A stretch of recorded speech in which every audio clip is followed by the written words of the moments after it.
Hello my fellow quarantiners, it's Wedding Wednesday and I'm here to chat with you about something that I think is a bit of a sensitive topic, or it could possibly even be a sore point for some couples who are trying to figure out and to tackle the beast that is a wedding guest list. Now, if you're recently engaged, this video might be helpful for you, or it might cause you to nervous sweat a little bit if you haven't gotten to the guest list chat yet. But regardless of where you're at in the planning process, I hope somebody finds this video helpful. Now, making a wedding guest list sounds pretty straightforward.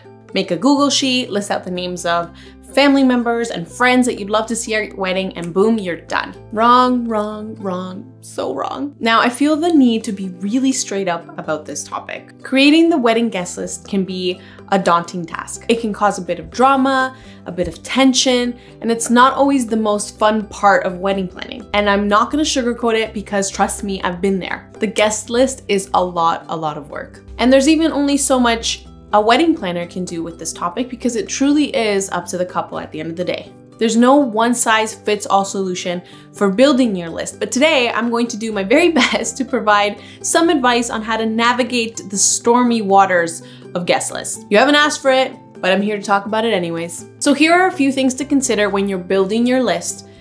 Wish me luck, and here we go. Number one is budget. Always start with your budget. Forget about the names and just sit down with your fiance and think of the numbers, because focusing on your budget helps you focus on what you can actually afford, and it helps you discover whether you need to scale back on the guest list or not. Remember that adding people to your list doesn't mean just adding one expensive meal. The more people you add, the more tables you'll need at the reception, which means you'll need more centerpieces, which means you'll need more rentals, which means you'll need additional favors, and the list goes on. Number two is categorizing your list. To help you break it down visually, you should aim to categorize your guest list into family, close friends, and coworkers or professional friends. Inviting your immediate family is of course a no-brainer, but it starts to get tricky when you start thinking about the distant relatives you may have. A good rule of thumb is to think about your kin in chunks or groups. So if you have 8 to 15 second cousins that you rarely speak to, it's safe to say that you can likely exclude them from your list. Now, it gets a little bit complicated and tricky if you have 8 second cousins, but you're only close to one of them. And I'm gonna say something heartbreaking. If you can't invite all 8 of them, it wouldn't look great if you only invited one.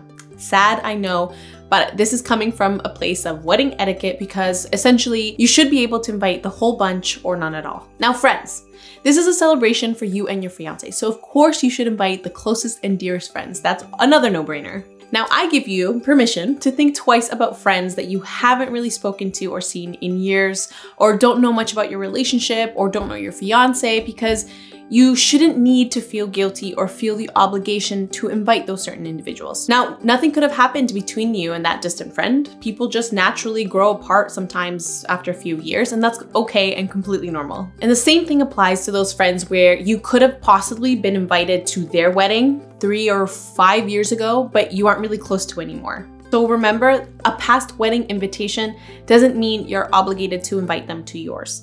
It sounds kind of harsh, I know, but I'm just speaking the truth and speaking what you're all probably thinking in your head. Anyways, coworkers. Remember earlier when we talked about second cousins? Invite the whole lot or none at all. And this rule can also apply to your coworkers as well. I'm sorry. Not sorry?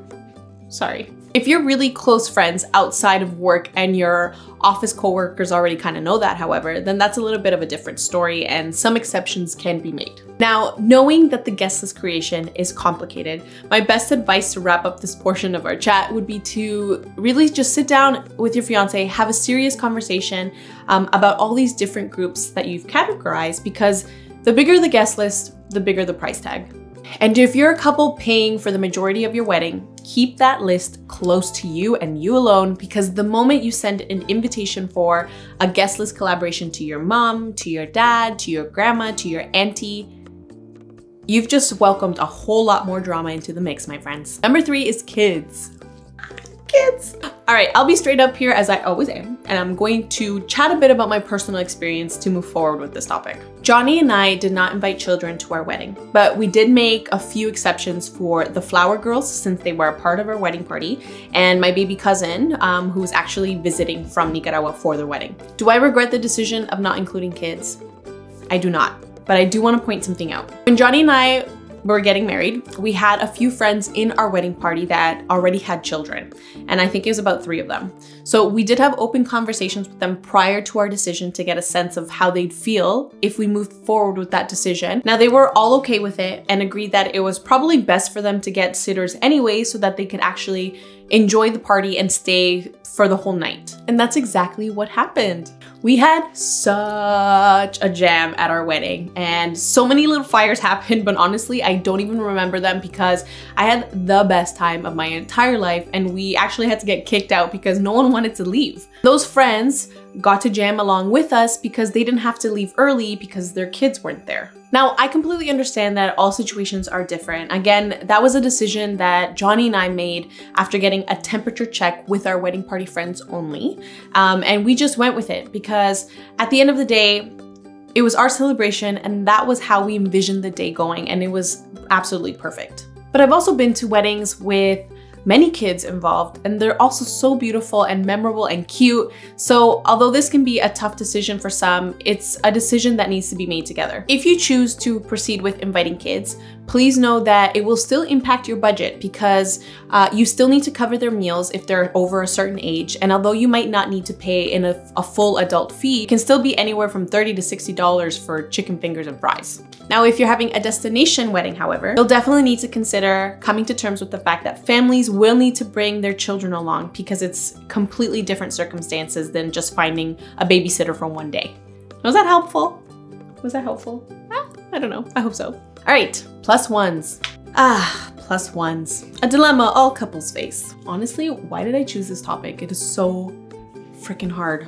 So on one hand, you don't want your friends to feel awkward coming solo to your wedding. But on the other hand, inviting an onslaught of plus ones means you will likely have more strangers at your wedding if you don't really know the plus ones, and also means an impact on your overall budget. So here are a few things to keep in mind that will hopefully help with the consolidation of your guest list. If your friend is married, engaged, or living with their partner, they should be able to bring their partner to your wedding, even if you don't really know them. Second, it's always a really nice gesture to allow members of your wedding party to bring a guest, kind of like a thank you for all they've supported you with on the wedding day or what they've put up with leading up to your event. Now again, if you have the means or space in your budget to allow for your other guests to bring plus ones, then feel free to send along the message through the wedding invitations. If you choose to restrict plus ones, just know ahead of time that some of your guests won't particularly like this decision, and some might even reach out to you to ask for a plus one. But if this is a decision that you've both made,